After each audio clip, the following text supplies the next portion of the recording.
Assalamualaikum warahmatullahi wabarakatuh. Perkenalkan, nama saya Wiwit Ihdatullah, asal dari SMA PGRI Malangbong, Kabupaten Garut. Sekaligus mahasiswa PPG dalam jabatan 2021 Angkatan 4, Pendidikan Bahasa Indonesia di LPTK Universitas Syah Kuala. Pada video kali ini, saya akan menampilkan hasil pelaksanaan peer teaching. Peer teaching merupakan salah satu tahapan kegiatan PPG yang dilaksanakan secara daring. Simaklah video peer teaching berikut ini. Siap, Pak. Ganti posisi Pak Wiwit tadi. Oke, silakan Pak Wiwit. Ya, Pak. Ya. Assalamualaikum warahmatullahi wabarakatuh. Selamat pagi anak-anakku di kelas IPS ya. Senang rasanya bisa bertemu lagi dengan Bapak di mata pelajaran bahasa Indonesia. Untuk memulai pembelajaran hari ini, saya minta Ani untuk memimpin doa terlebih dahulu. Baik, Pak. Teman-teman, sebelum kita belajar, marilah kita berdoa menurut agama dan kepercayaannya masing-masing. Berdoa dimulai.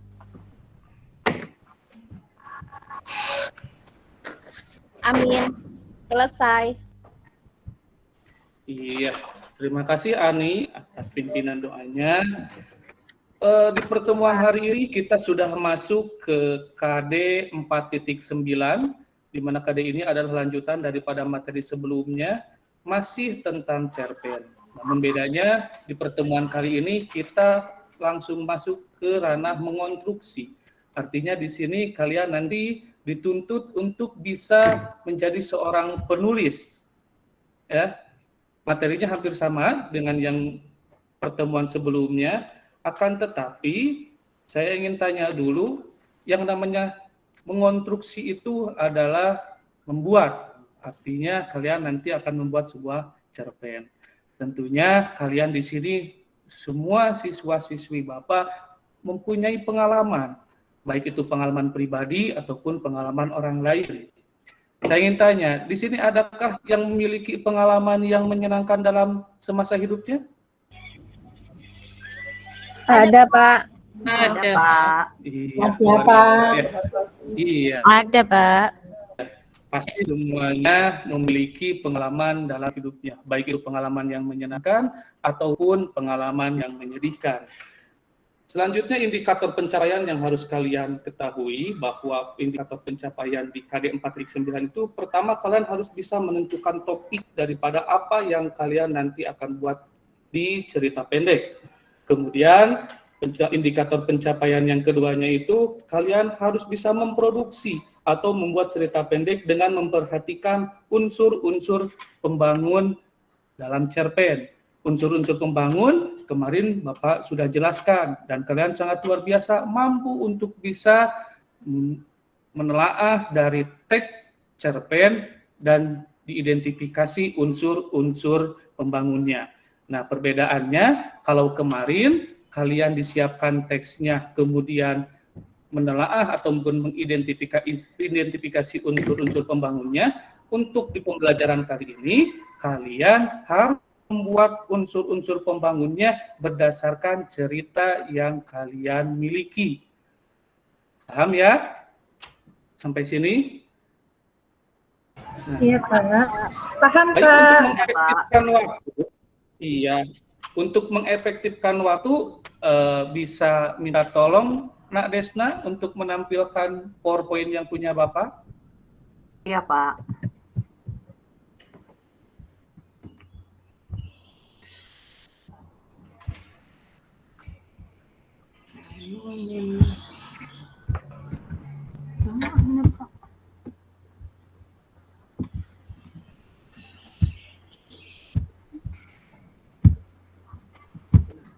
Iya, nanti kalian dituntut untuk bisa berimajinasi ya tentang cerita yang kalian miliki. Ini, Pak. Hal ya, Ini, Pak. iya. Iya. Coba langsung di slide ke bawah saja, Desna, di materi tentang topik.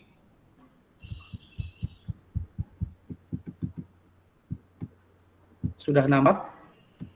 Bukannya itu Bu, yang itunya yang apa? Yang PowerPoint. Oh, ya tunggu dulu Pak. Ya, yang PowerPoint-nya.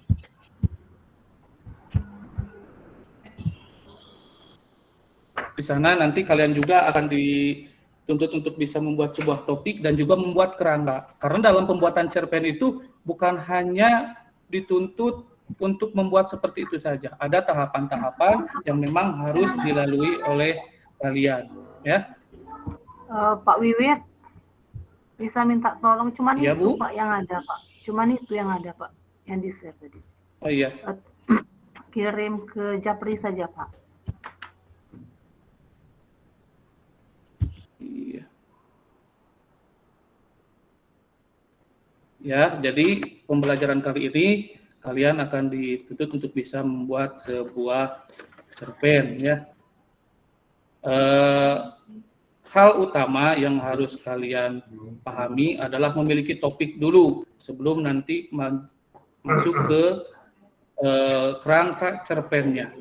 Artinya dalam sebuah topik itu masih luas, ya, masih luas cakupannya. Nanti kalian langsung membuat sebuah kerangka. Nah, dari kerangka tadi kalian akan membuat cerpen secara utuh.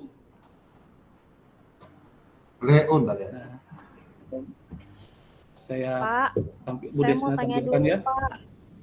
Iya, gimana Ani? Ada pertanyaan apa? Iya, kalau saya nanti nulisnya tidak bagus, tidak apa-apa kan, Pak?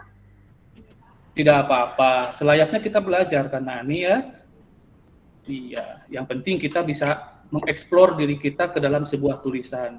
Dan manfaatnya sangat luar biasa ketika nanti kita bisa mencurahkan pemikiran kita terhadap sebuah cerita pendek. Iya, Pak. Sudah bisa ditampilkan, Nak Desna?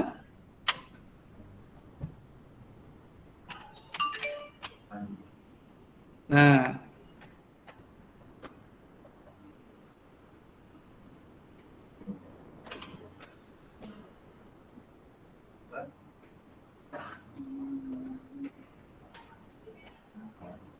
kenapa harus kita menentukan topik terlebih dahulu ketika membuat sebuah cerpen? Karena topik itu menjadi ruh terhadap tulisan kita nantinya. Kemudian setelah, tapi belum muncul ya Desna ya? PowerPoint-nya belum muncul.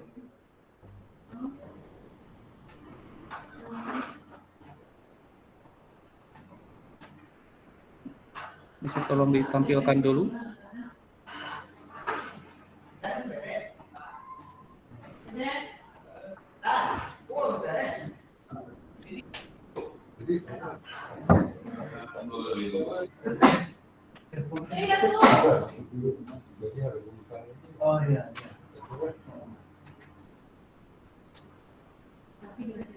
Nah, bisa langsung di ke bawah saja Desna, ke yang poin. Sudah kelihatan ya Pak Wiwit ya? Udah. Langsung ke poin yang membuat kerangkanya saja. Ada denah di paling bawah. Oh ya. Nah, ada denah yang paling bawah. Ya, terus scroll ke bawah. Nah, itu. Ini. Nah, itu. Nah, Ini. ya, ini adalah sebuah kerangka, ya anak-anakku sekalian, sebuah kerangka yang nantinya kalian harus terpenuhi sebelum menulis cerita pendek. Kalau kemarin kalian mengidentifikasi berdasarkan cerita yang kalian baca, nah sekarang kalian membuat terlebih dahulu kerangkanya. Kerangka di sini yaitu memuat daripada unsur-unsur pembangunnya. Nah, kenapa di sini ada titik-titik di tema, sudut pandang, tokoh ataupun penokohan, alur, latar, dan amanat? Nanti kalian harus isi terlebih dahulu sebelum kalian membuat cerpen. Ya, jadi nanti temanya terserah kalian mau ngambil tema apa, sudut pandangnya mau seperti apa, itu terserah kalian. Nah, kerangka ini nanti akan dibuat cerpen secara utuh. Nah, Bapak punya sedikit gambar, ini gambar series ya, gambar yang runtut. Di ke bawah Desna, langsung ke slide yang ke bawahnya. Nah, terus yang kedua, satu lagi ke bawah. Nah, kalian bisa lihat gambar di sini. Nah, udah yang tadi. yang ini. Nah, itu. Pas. Nah, kalian bisa lihat dari gambar ini, saya tanya ke Ani, apa yang Ani lihat dari gambar ini, Ani? Ani, bisa mendengar saya? Iya, Bisakah Ani lihat dari gambar ini ada apa saja? di gambar itu ada wanita dewasa, mungkin ibu-ibu ya Pak ya. Kemudian Iya, bersama iya. anak laki-lakinya. Kemudian di sampingnya itu Iya. ada hewan kayaknya Pak. Hewan apa ya? Iya, itu iya. Lanjut Bu Desna, ada di bawah lagi Desna. Iya. Ini masih sambungannya, anak laki-laki tadi bersama anjingnya. Disambung lagi Desna. Nah, di sini ada sebuah tindakan dari ibunya memukul anaknya ya. Nah, kemudian dilanjut. Nah, di sini ada ibu-ibu sedang bercengkrama dengan masyarakat. Dilanjut lagi. Nah, di sini ada anak laki-laki yang sudah menuju dewasa sedang berlatih bela diri. Selanjutnya, anak dewasa tadi bertemu dengan seseorang yang memang sangat cantik. Selanjutnya, di sini ada tokoh lain ya, tapi di sini adalah tokoh makhluk halus ya atau jin. Lanjut. Nah, di sini ada emosi kemarahan dari anak tersebut. Dan kemudian di sini ada emosi yang sangat memuncak dari seorang anak dengan menendang kapal perahu. Dari beberapa gambar yang tadi saya tampilkan atau Desna tampilkan, itu bisa diturutkan menjadi sebuah cerita pendek. Oke, kita masuk ke kerangkanya terlebih dahulu. Saya tanya ke Ani, kira-kira Ani dari gambar-gambar yang tadi saya tampilkan, atau tema apa yang cocok untuk gambar yang tadi Bapak tampilkan? Temanya tentang kehidupan seseorang Pak, dimulai dari dia masa kecil, dari kecilnya sampai dewasa. Iya. Kemudian saya tanya kepada Diana, kira-kira sudut pandang yang bisa digunakan di cerita tersebut apa ya, Diana? Sudut pandangnya orang ketiga, Pak. Iya. Nanti bebas ya ketika penggunaan sudut pandangnya menggunakan sudut pandang orang pertama ataupun orang ketiga bebas karena kalianlah nanti yang akan menjadi penulisnya. Kemudian tokohnya saya tanya ke Siti. Siti apa tokohnya Siti? Siapa saja yang tadi Siti lihat? Tokohnya ada seorang perempuan, Pak. Iya, terus? Sama anak-anak. Kalau saya amati sih sepertinya itu sang Kuryang, Pak, sama ibunya. Iya, Saya pernah lihat kayak gitu, Pak. Iya, Sama sama si anjingnya anjingnya. juga ya. Iya, Iya. mantap. Selanjutnya Elfrida. Kira-kira alur yang cocok untuk cerita tersebut alur apa ya, El? Melihat dari gambarnya, sepertinya cocoknya alur maju, Pak. Nah, luar biasa. Kemudian saya tanya ke Ajija. Ajija, iya. Kira-kira latar yang cocok untuk cerita tersebut apa ya, Ajija? Di sebuah perkampungan sama hutan, Pak. Iya, luar biasa karena tadi tergambar sangat jelas ya ada di sebuah perkampungan. Iya, dan juga ada di hutan belantara. Terakhir untuk amanat saya tanya ke Sophia Lubis. Ada Sophia Lubis? Ada Pak, saya ada. Ya, kira-kira amanat yang cocoknya apa Sophia ya? Kalau dari yang dibilang Siti tadi, kalau ceritanya tentang Sang Kuryang, berarti kita harus menghormati orang tua. Iya, Dan jangan jadi anak yang durhaka. Iya, luar biasa ya. Berarti secara tidak langsung kalian sudah bisa membuat kerangka daripada cerita tersebut. Tinggal nanti kalian membuat cerpen itu secara utuh. Namun, Bapak ada sedikit saran buat kalian yang ingin membuat cerpen, jangan keluar daripada kerangkanya. Karena kerangka itu menjadi patokan secara menyeluruh cerpen yang akan kita buat secara utuh. Gitu ya. Baik, tadi Bapak sudah bagikan LKPD ya, di dalamnya ada gambar-gambar yang tadi juga Bapak tampilkan. Kira-kira ada yang bisa menceritakan nggak? Kira-kira gambar yang satu itu contoh-contohnya dinarasikan seperti apa? Mudah. Yuk, siapa yang berani? Saya, Pak. Boleh, Diana. Silakan Diana. Ya. Pada zaman dahulu kala ada seorang perempuan cantik yang bernama Dayang Sumbi. Dia mempunyai seorang anak laki-laki yang tampan bernama Sangkuriang. Dayang Sumbi sangat menyayangi anaknya. Ia dan anaknya tinggal di sebuah kerajaan. Selain itu di tempat mereka tinggal ada seekor anjing yang bernama Tumang. Iya, luar biasa. Karena tadi sudah tergambar ya, Desna, boleh ditampilkan lagi gambar yang tadi, Desna? Iya. Nah, yang satu lagi. Nah, ini udah sesuai ya, tadi yang dikatakan oleh Diana, menceritakan atau memperkenalkan tokoh-tokohnya.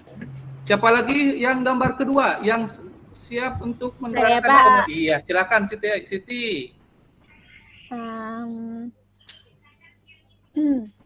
Waktunya 5 Berdasarkan menit lagi Pak Wiwit. Ya. berdasarkan gambar, Sangkuriang ini adalah seorang yang suka berburu. Iya. Sudah itu saja, Pak. Iya. Takut salah. Nah, di sini ada yang berani menyimpulkan atau menarasikan cerita yang ini? Saya, Pak. Iya, silakan Ani. Pada suatu hari, Sangkuriang telah melakukan kesalahan yang sangat besar, sehingga membuat ibunya itu menjadi marah besar. Nah, terus dia telah membunuh si Tumang, anjing peliharaannya itu. Sangkuriang tidak mengetahui bahwa anjing itu adalah titisan dewa dan juga merupakan ayahnya. Tanpa sengaja, Dayang Sumbi memukul Sangkuriang dengan sendok nasi sehingga kepalanya itu terluka, Pak. Iya, sangat sesuai dengan gambar ya. Ini udah masuk konfliknya. Kemudian ini yang siapa yang masih semangat? Saya, Pak. Menceritakan gambar yang berikutnya. Saya, Pak. Ya, silakan Rita.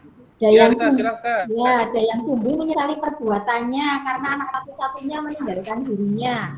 Semenjak itu Dayang Sumbi selalu berdoa kepada para dewa. Dan dewa memberikan hadiah berupa kecantikan abadi, Pak. Iya. Dayang Sumbi baru menyadari bahwa dirinya awet muda karena melihat teman-teman sebayanya rambut mereka sudah mulai dan berjalan sudah membungkuk. Sangat luar biasa ya. Siapa nih yang mau menceritakan lagi cerita yang selanjutnya? Saya, Pak. Iya, boleh. Elfrida, silakan Elfrida. Selama mengembara, Sangkuriang bertemu seorang kakek tua, Sakti Mandraguna. Oleh kakek tua itu, Sangkuriang diajarkan segala macam ilmu bela diri. Sangkuriang anak yang pandai, tidak perlu lama ia sudah menguasai ilmu yang diajarkan oleh kakek tua itu. Iya. Terima kasih Elfrida. Untuk sementara kalian melihat dari gambar ini sudah bisa berimajinasi, sudah bisa mengeksplor tulisan kalian ke dalam sebuah buku. Nah, motivasi Bapak untuk kalian teruslah rajin menulis, karena dalam cerpen ini kalian bisa memberikan sebuah pengalaman yang baru ya. Tentunya dengan pengalaman-pengalaman yang sudah kalian hadapi selama hidup kalian. Usia kalian sekarang udah 16 tahun, udah ada 16 tahun pengalaman hidup selama di dunia. Bisa kalian eksplor, bisa kalian aplikasikan ke dalam sebuah tulisan cerita pendek. Gitu ya. Karena pertemuan hari ini Bapak tidak bisa mengajar secara full dikarenakan waktu juga tidak memungkinkan ya anak-anak. Baik, Pak. Untuk selanjutnya ada yang bisa menyimpulkan tidak pertemuan hari ini? Saya minta 2 orang saja untuk bisa menyimpulkan pertemuan hari ini.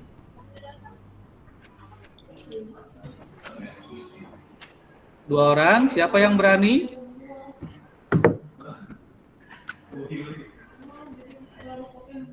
Ada yang berani? Iya, Pak, ini menurut saya, Pak. Iya, Ani, silakan Ani dan Diana ya. Silakan Ani. Ya, menurut saya, Pak, dengan adanya gambar tadi, saya jadi bisa menulis Pak. Saya jadi bisa mengungkapkan perasaan saya. Jadi dengan adanya Luar biasa. ini, saya bisa mengeluarkan ide-ide saya Pak. Itu aja Pak. Iya. Terima kasih Ani. Diana, ada yang bisa disampaikan dari simpulan pembelajaran hari ini? Iya Pak, tadi dengan adanya materi cerpen ini, yang pertama tadi diminta membuat kerangka, itu memudahkan sekali ketika membuat cerita. Terus dibantu dengan gambar-gambar, ide-ide maupun gagasan saya jadi mudah untuk dituangkan. Gitu Pak. Iya.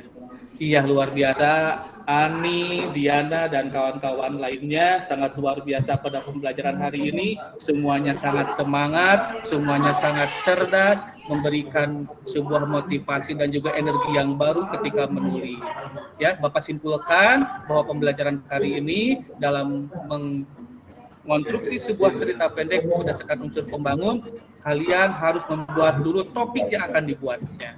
Ya, pertama memahami dulu topiknya, kemudian kalian harus bisa membuat kerangka, karena kerangka akan menjadi dasar pembuatan cerpen secara utuh. Sekian pembelajaran hari ini, tetap jaga kesehatan, selalu cuci tangan, dan menggunakan masker. Wassalamualaikum warahmatullahi taala wabarakatuh. Selamat siang semuanya. Waalaikumsalam. Selamat siang, Pak. Nah, itu tadi video kegiatan pelaksanaan peer-teaching yang saya laksanakan di LPTK Universitas Syah Kuala. Mohon maaf apabila ada kesalahan dalam pengucapan ataupun kekurangan dalam pembuatan video ini. Wassalamualaikum warahmatullahi taala wabarakatuh.